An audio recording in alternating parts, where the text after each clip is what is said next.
Assalamu alaikum students. Today we are starting numerical problems of chapter number 16, and that is from second year physics, and its name is alternating current.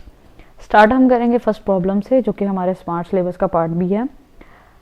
अच्छा student, सबसे पहले एक important बात जो है वो note कर लीजिएगा। इस चैप्टर में बहुत सारी ऐसी फिजिकल क्वांटिटीज़ हैं जिनको फाइंड करने के लिए डायरेक्ट जो है वो फार्मूला गिवन नहीं है, लेकिन कुछ जनरल रिलेशंस इस तरह के हैं कि आप उससे जो है वो इनडायरेक्टली उन क्वांटिटीज़ को जो है वो फाइंड कर सकते हैं। तो जब भी आप इस चैप्टर की प्रॉब्लम्स को सॉल्व करें तो अपने माइंड में ये बात ज़रूर रखिएगा, और इसकी बेस्ट प्रैक्टिस जो है वो हमारी अभी हो जाएगी जब हम जो है वो चैप्टर नंबर जो है वो 16 की फर्स्ट प्रॉब्लम जो है वो सॉल्व करेंगे। ठीक है, सबसे पहली प्रॉब्लम है हमारी 16.1।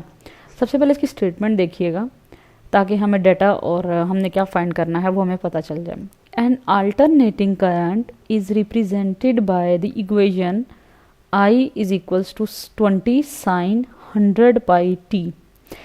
करंट जो है वो अल्टरनेटिंग करंट है। अब उसने इस करंट की कोई वैल्यू कुछ नहीं कहा, उसने कहा है कि ये करंट को हम रिप्रेजेंट कर रहे हैं, क्योंकि अल्टरनेटिंग करंट की बाकायदा एक इक्वेशन होती है जो कि हमने अल्टरनेटिंग करंट जनरेटर के अंदर सबसे पहले स्टडी की थी। लेटर हमने उसको जो है वो स्टडी किया हुआ चैप्टर नंबर 16 के अंदर। अच्छा, अब अल्टरनेटिंग करंट जो है वो रिप्रेजेंट किस इक्वेशन से हो रहा है जो कि इसने हमें दी है। This is not general equation, ये एक पर्टिकुलर वैल्यूज़ के लिए इक्वेशन है। जनरल इक्वेशन जो है वो ये नहीं है। ठीक है, ये गिवन है। सो इसको हम डाटा में लिखेंगे I is equals to 20 sin 100 pi T, जो कि हमने लिख लिया है। I is equals to 20 sin 100 pi T. Then वो कह रहा है कंप्यूट के फाइंड। अब हमने क्या करना है, इट्स फ्रीक्वेंसी, यानी जिस फ्रीक्वेंसी के कोरस्पॉन्डिंग ये करंट है या इस करंट की कोरस्पॉन्डिंग जो फ्रीक्वेंसी है वो हमने एक तो फाइंड करनी है, जिसे हम स्मॉल f से डिनोट करते हैं, वेल अवेयर। देन हमने जो फाइंड क्या करना है, and the maximum and RMS values of the current. सबसे पहले देखते हैं मैक्सिमम वैल्यू ऑफ करंट। ये भी हमने अल्टरनेटिंग करंट जनरेटर में देखा था, maximum value of voltage and maximum value of current. तो उसके लिए हम ये छोटा सा सिंबल I0 जो है वो लिखते हैं। ये एक तो हमने फाइंड करना है, और दूसरा हमने फाइंड करनी है इसी करंट की, ये जो हमें वैल्यू दी, ये जो इक्वेशन दी हुई है उस करंट की RMS वैल्यू। और RMS वैल्यू हमने जो RMS का टॉपिक और RMS का बाकायदा एक फार्मूला जो है वो हमने स्टडी किया हुआ है इस चैप्टर में, बल्कि सबसे पहला जो फार्मूला ही वो जो है वो आता है, जो कि न्यू फार्मूला है इस चैप्टर के लिए। अच्छा खैर, हम देखते हैं कि हमने अब ये सारी चीज़ें फाइंड कैसे करनी है। अब हेडिंग तो बेशक फार्मूला की है, ठीक है, क्योंकि जनरली हम यही हेडिंग यूज़ करते हैं, data, find, formula, solution, given etcetera, लेकिन यहाँ पे बेसिकली कोई एक फार्मूला नहीं है। ठीक है, अब एक और बात अपने जहन में रखिएगा कि कुछ न्यूमेरिकल प्रॉब्लम्स जो हैं वो ज़रूरी नहीं है कि डायरेक्ट फार्मूला लगा और चीज़ें निकल आई, उनके अंदर कुछ आपके बेसिक मैथमेटिकल जो कॉन्सेप्ट हैं वो भी यूज़ होते हैं। और जो कॉन्सेप्ट इस न्यूमेरिकल प्रॉब्लम में यूज़ होने जा रहा है वो बेसिकली आपने इस तरह के क्वेश्चंस जो हैं वो मैट्रिक लेवल पे किए हुए हैं, और इंटर में भी, फर्स्ट ईयर में भी आपने किए हैं जब आप ट्रिग्नोमेट्री जो है वो सॉल्व करते हैं। ठीक है, तो वहाँ पे इस तरह का हम जब वो प्रोसीजर फॉलो करते हैं। अब वो प्रोसीजर है क्या, वो ये है कि अब हमारे पास इस चैप्टर में कोई फ्रीक्वेंसी के लिए फार्मूला नहीं है, लेकिन हिंट जो है वो इस प्रॉब्लम के अंदर गिवन है। और स्टूडेंट, जैसा कि मैंने अक्सर जो है वो मेंशन किया है कि जो स्टूडेंट जो है वो न्यूमेरिकल प्रॉब्लम के अंदर जो हिंट गिवन होता है ना वो फाइंड कर लेगा तो उसके लिए प्रॉब्लम बहुत ईजी हो जाया करती है। अब वो हिंट क्या है, अब वो हिंट जो है वो ये है, इक्वेशन। उसने हमें इक्वेशन ही क्यों दी, वो हमें करंट की वैल्यू भी तो दे सकता था ना, तो इसने हमें ये इक्वेशन दी है। तो एक इक्वेशन हमने इस चैप्टर के अंदर भी पढ़ी है, और वो इक्वेशन है general equation, that is I is equals to I0 sine. अब यहाँ पे आपने दो चीज़ें पढ़ी हैं, एक तो आपने ओमेगा की फॉर्म में इक्वेशन पढ़ी होगी जो कि अल्टरनेटिंग करंट के लिए, और एक आपने जो है वो फ्रीक्वेंसी की टर्म में पढ़ी होगी बात। अच्छा, सबसे पहले चलें हम ये लिख लेते हैं। ले जी, अगर किसी भी स्टूडेंट से पूछेंगे जी अल्टरनेटिंग करंट की इक्वेशन क्या जाननी, तो वो यही मेंशन करेगा कि I is equals to I0 sine omega T. लेकिन क्या ये इक्वेशन हमारे काम की है? नहीं। उसकी वजह क्या है? उसकी वजह ये है कि ज़रा आप जो गिवन इक्वेशन है उसको देखिए, वो किसकी टर्म में गिवन है, वो पाए की टर्म में गिवन है। ठीक है, आप चाहें तो इस इक्वेशन से भी ये निकाल सकते हैं, ठीक है। बेशक इस इक्वेशन से ये चीज़ आ सकती है, लेकिन आपने वो स्टेप आपको फिर करना पड़ेगा। तो इससे बेहतर ये है कि हम क्यों ना इसी को मॉडिफाई कर दें। चैप्टर के अंदर इसके बाद वो मेंशन करता है कि ओमेगा किसके इक्वल होता है, ओमेगा का और फ्रीक्वेंसी का रिलेशन, ओमेगा होता है 2πf के इक्वल। तो क्यों ना हम जो है वो डायरेक्ट इक्वेशन ही यहाँ पे कौन सी यूज़ कर लें, फ्रीक्वेंसी वाली, क्योंकि हमें जो है वो फाइंड भी तो फ्रीक्वेंसी करनी है ना, हमें ओमेगा तो फाइंड नहीं करना। तो इसीलिए बेहतर ये है कि हम इक्वेशन ही वो यूज़ कर लें, क्या है, साइन 2πf इंटू टी। अब ये बात तो क्लियर हो गई कि हम ये इक्वेशन क्यों प्रेफर कर रहे हैं। उसकी वजह ये है कि जो हमने फाइंड करना है वो भी इसी के अंदर है, और जो हमें गिवन है वो भी इसी के अंदर बेस्ट जो है वो डिपिक्ट हो रहा है। अच्छा, अब हमने ये क्वेश्चन तो लिख ली है, लेकिन अब हम आगे क्या करें।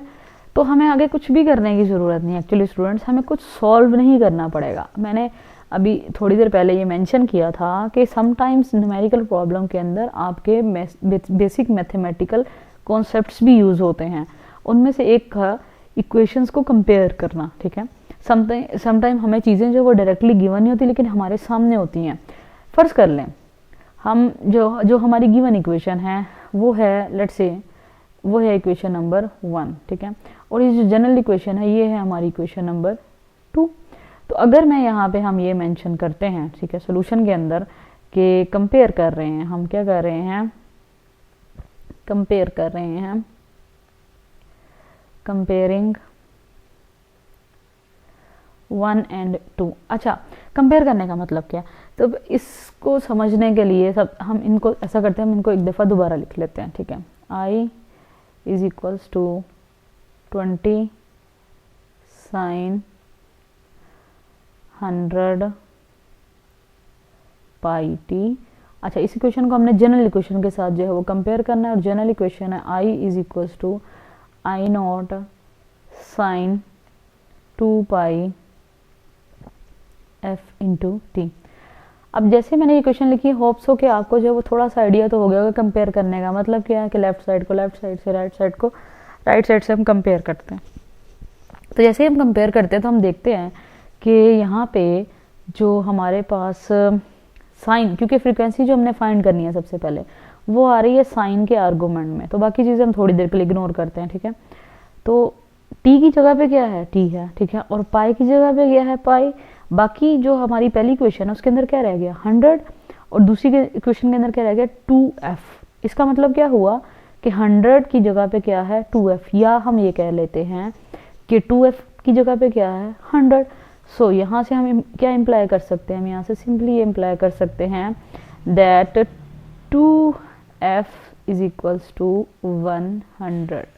तो यहाँ से सिंपली हमारे पास जो है वो फ्रीक्वेंसी आ जाएगी, जो कि है हमारे पास f इज इक्वल्स टू 50, और फ्रीक्वेंसी का हमें यूनिट पता क्या होते हैं, hertz, h and z small.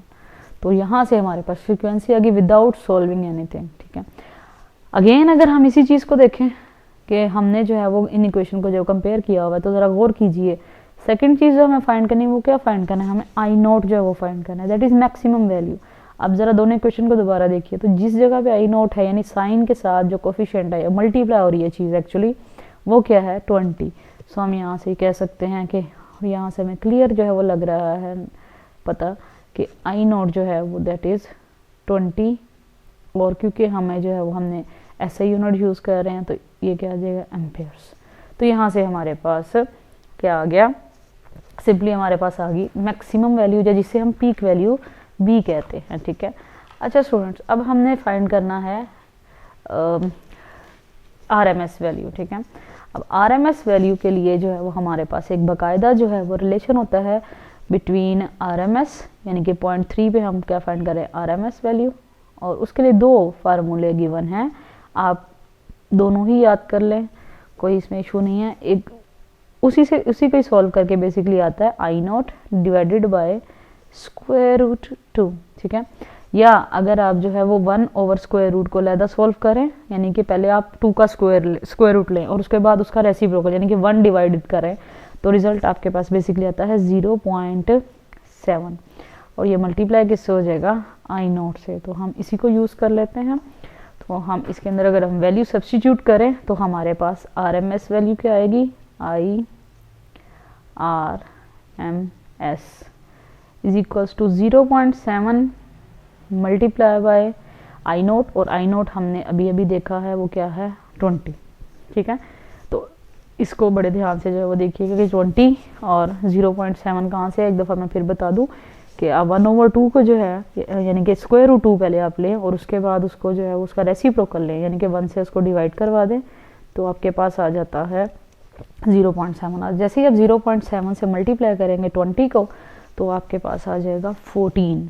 तो क्योंकि हमारा आई नोट जो है वो एम्पेयर्स में है तो RMS वैल्यू भी किस में आएगी, एम्पेयर्स में। सो ये हमारा आ गया। अब देखिए RMS वैल्यू जो है वो पीक वैल्यू से छोटी ही है। पीक वैल्यू हमारी क्या है, हमारी पीक वैल्यू जो है वो है 20 एम्पेयर्स, ठीक है। ये हमने पहला पार्ट सोल्व करिए, फ्रीक्वेंसी फाइंड कर ली एंड देन 20 एम्पेयर्स, और ये हमारा लास्ट जो कि हमने RMS, और RMS वैल्यू देख लीजिए 14 जो कि 20 से लेस वैल्यू हुई है।